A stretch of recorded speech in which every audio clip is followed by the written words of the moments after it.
Hello students, today we will be studying the poem An Elementary School Classroom in a Slum, written by Stephen Spender. Stephen Spender was an English poet and an essayist. In An Elementary School Classroom in a Slum, he has concentrated on themes of social injustice and class inequalities. Through the example of slum children, he attacks those who are exploiting the weaker section of society. So let's start. Far, far from gusty waves, these children's faces, like rootless weeds, the hair torn round their pallor. The poet here described the pathetic and miserable condition of the children sitting in a classroom in a slum school. They are far away from the beautiful sight of nature. They look weak and hungry. Their dry hair looks like rootless weeds on their pale faces. Unlike other school children who are usually energetic and full of life, these children seem withered and lifeless. The tall girl with her weight-down hat. A tall girl in a classroom is very depressed. She keeps her head down, being burdened by sad thoughts. The girl is perhaps physically and mentally exhausted due to her poverty. The paper-seeming boy with rat's eye. One boy sitting in the class is as thin as paper, undoubtedly because of malnutrition. He has big eyes like those of a rat. The stunted, unlucky heir of twisted bones reciting a father's grand disease. His lesson from his desk. Yet another boy in the classroom has inherited his father's arthritis. Because of the disease, he has stunted growth and his bones are twisted. He is reciting his poem. He is reciting his lesson. In contrast to the children from affluent family backgrounds who inherit property and wealth from their parents, the slum children inherit diseases from their parents.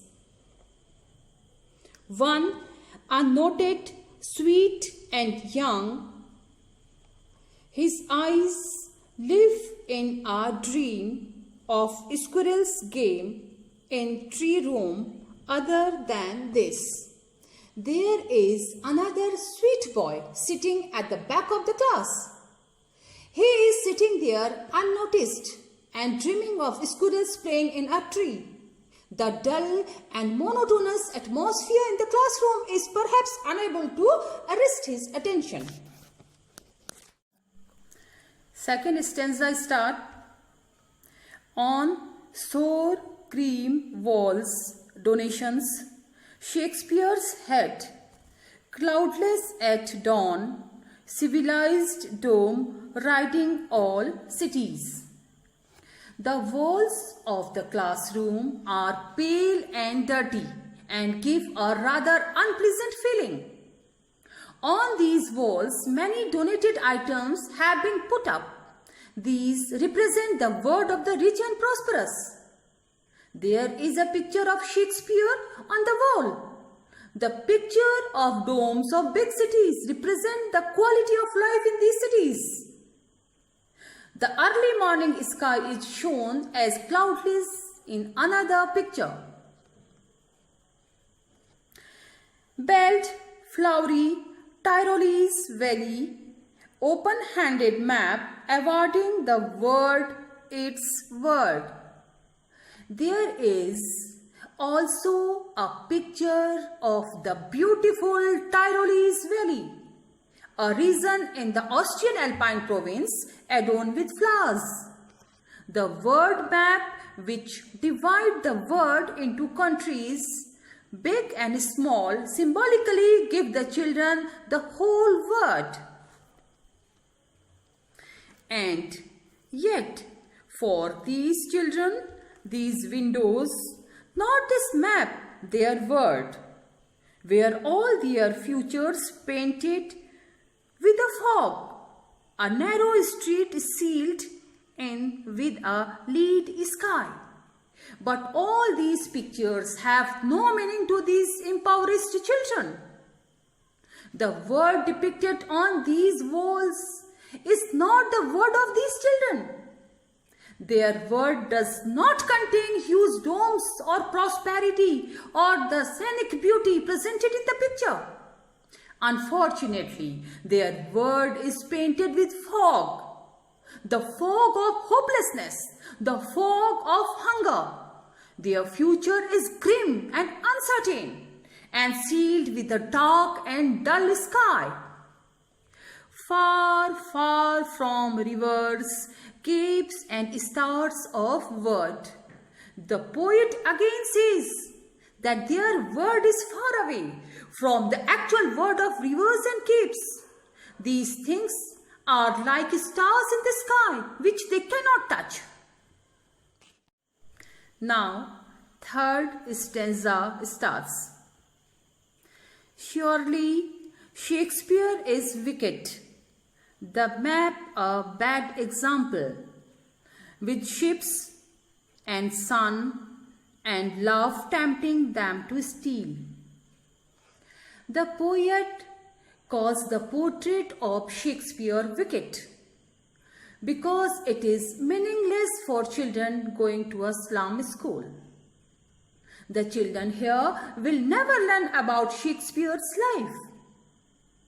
The map is also a bad example because for these children, their classroom is the whole world for them. There is no world beyond their poverty, hunger and hopelessness. So these maps are unreal for these children. The beautiful world with its offerings like the sun, sheep, love and care only tempt them to steal because they cannot have all these worldly things. For lives that slyly turn in their cramped holes from fog to endless night.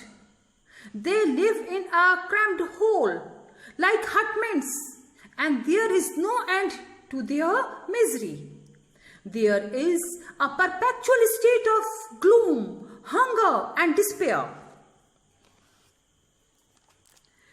On their slack heap, these children bear skins peeped through by bones and spectacles of steel with mended glass, like bottle bits on stones.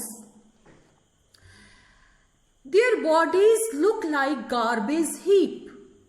They are very skinny and their bones are peeping out of their skin. The state of poverty is intensified by the fact that the glasses which these children bear are cracked and look like broken pieces of bottle. All of their time and space are foggy slum. So blot their maps with slums as big as doom. All of their life is being destroyed here in the slum.